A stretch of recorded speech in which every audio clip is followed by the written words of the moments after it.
We are officially in July, y'all, and that is such a scary thing to think because 6 months just flew by.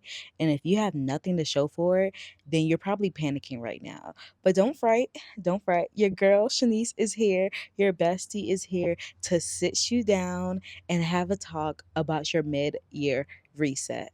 Stay to the end of the video because I have a gift and surprise that is going to help you with this mid-year reset. Hi, my name is Shanice. I am your internet healing bestie here to teach you all things self-love, self-growth, mindset change, and healing overall. If that is something that you're into or you're learning how to get to the next level, change your mindset around traumas or past experiences, wanting to forgive yourself and just heal, this is the page for you. So go ahead and leave a like, comment some questions that you might have about healing or just about me in general, and go ahead and sub. If you see me looking over to the side, it's because I have my notes here. You know, your girl can be a talker and I will ramble on and on and on, okay? I am going to give you a harsh reality check that you probably need to hear. I feel like people are being way too nice about it.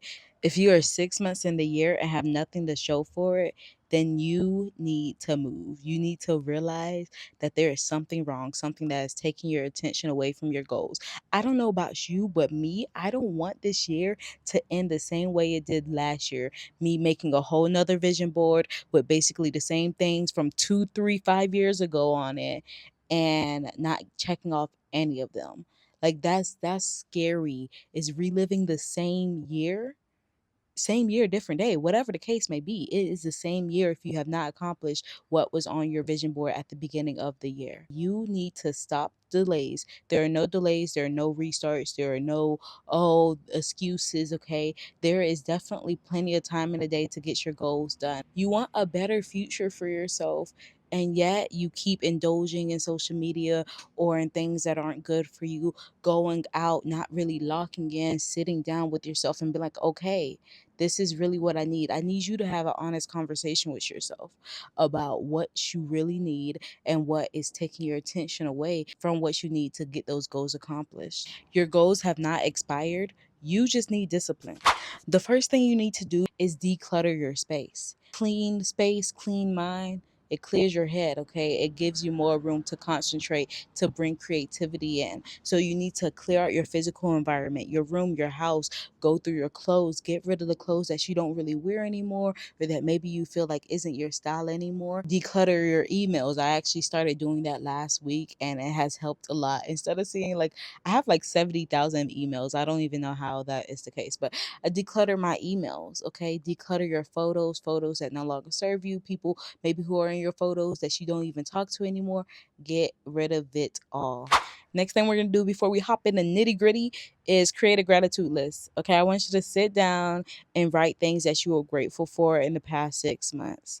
I know for me, it was definitely getting to 2,000 followers on TikTok and just growing my mind. That is like something that I'm really grateful for, as well as getting baptized and getting closer with God. You're going to write like at least 5 to 10 things that you were grateful for the past 6 months, small or big. It doesn't have to be like so extreme, especially if you feel like you haven't gotten anywhere in the past 6 months. But something small like, oh, my family came to visit me, or I passed this test, or, you know, like me, I got closer to God. I feel more mentally strong and everything like that. Or I went to the gym a lot and I'm thankful for my membership, you know? Next, I want you to identify the habits that are helping and the habits that are holding you back. If you're constantly on your phone every single night and you never get to bed on time, that is a habit that is holding you back.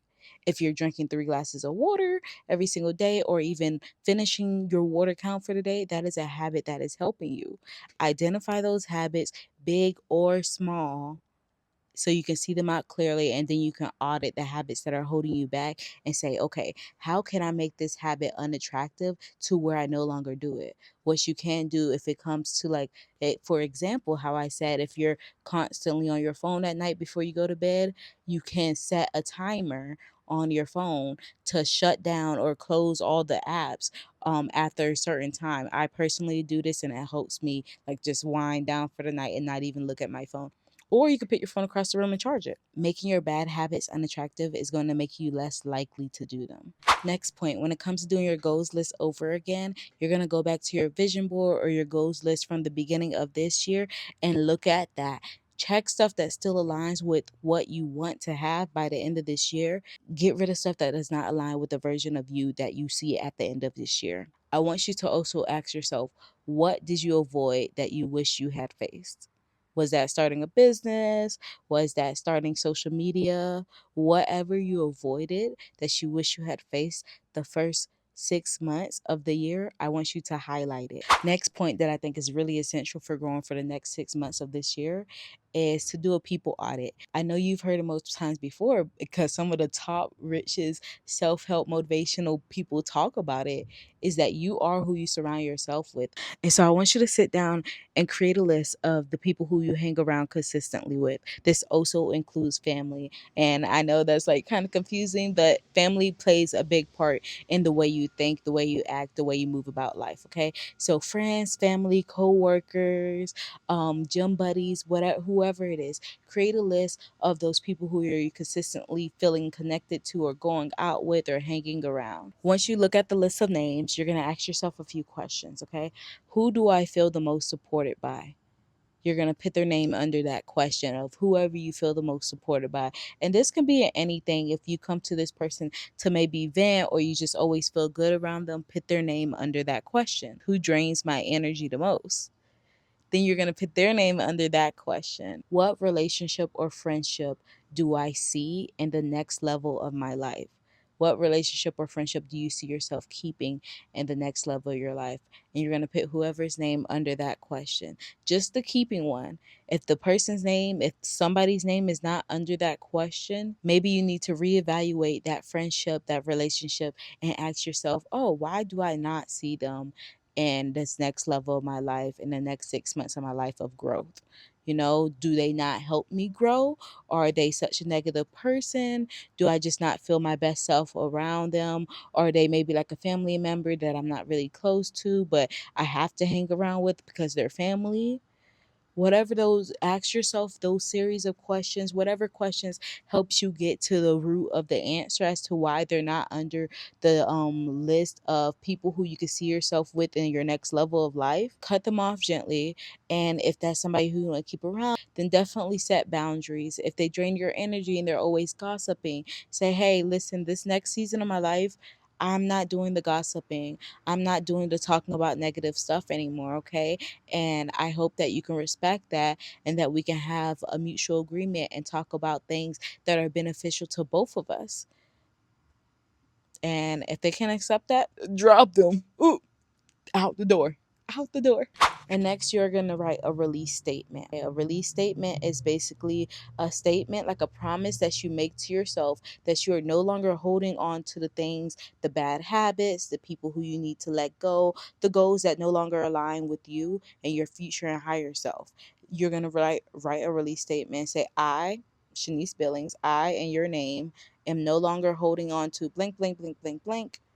I release it. It is not a part of me anymore. After you do this, I want you to choose a word that is going to define the next 6 months of this year. That is going, a word that is so powerful that every time you just like repeat it in your head or you see that word on a piece of paper, you're reminded of the goals, you're reminded of your dream life, you're reminded of your higher self. For me, my word is input. Okay, every time I hear that word, I am reminded that the input is what I need to focus on, and God is going to handle the outcome. I can only steward my assignment well by focusing on the input and making sure I am showing up consistently. So that is my word: input, input, input. But what is your word that is going to define the next 6 months? You have your word now.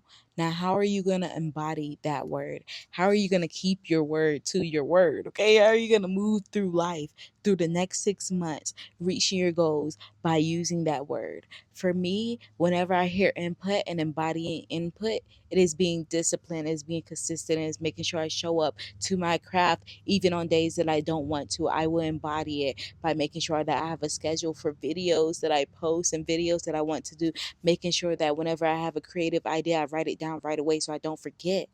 That is what input looks like to me. That is how I'm going to embody input. So how are you going to embody your word? As I end the video, I just want to remind you that there are no delays, no restarts in the next 6 months. Your goals have not expired. Okay, you just need discipline to get them done. You are in your working season. We are no longer wishing, no longer wishing. You need to move. Okay, there is no waiting around, no delays, no excuses, no I'm tired, no this, no that. Okay, 6 months is plenty of time to still accomplish the goals that you had set out for yourself at the beginning of this year. I just want to end y'all off with these two scriptures. James 2:17. In the same way, faith by itself, if it is not accompanied by action, is dead. 6 feet under. There's no joking around with that. If your faith, if your wishing is not accompanied by action, by putting action behind what you're wishing for, it's dead and you're not going to get it. Then James 1:4, let perseverance finish its work so that you may be mature and complete, not lacking anything. It's going to be hard, y'all. I'm not going to lie. Going after your goals is not the easiest thing to do, especially when you dream so big. Okay, when you want change for yourself, you have to persevere through the hardship. You have to push through and know that on the other side, you won't be lacking anything as long as you keep pushing through and as long as you have God by your side, you could do anything, okay? But yeah, like that's it. Just persevere, push through, and you won't be lacking anything. And the lessons that you learn along the way, the so-called fails, which I don't think failure is failure. Failure is not real. The so-called fails are teaching you. They're making you mature. They're making you complete. Remember those two scriptures throughout this 6-month reset. Thank you for watching to the end of the video. Now you get to have that surprise that I talked about in the beginning of the video. Everything that I talked about in this video is actually laid out and done for you already. You don't have to open your empty journal and write all the questions I talked about because I did it for you in a printable worksheet that is free. All you have to do is click the link in my bio, put in your email, and it'll be sent to you just like that. So if that is something that you're looking for, a little free mid-year audit, go ahead and click the link in my bio. And on my link tree, it is called Mid-Year Reset Freebie. And if that helps, but you need some daily accountability, I did create daily worksheets. Go ahead and check them out. They're on my link tree as well and also linked on the bottom of the Mid-Year Reset worksheets. Thank you so much for having this chat with me, Bestie. How about you come sit down next week so we can have another conversation, okay? Bestie to bestie, right? Okay. Much love, Shanice.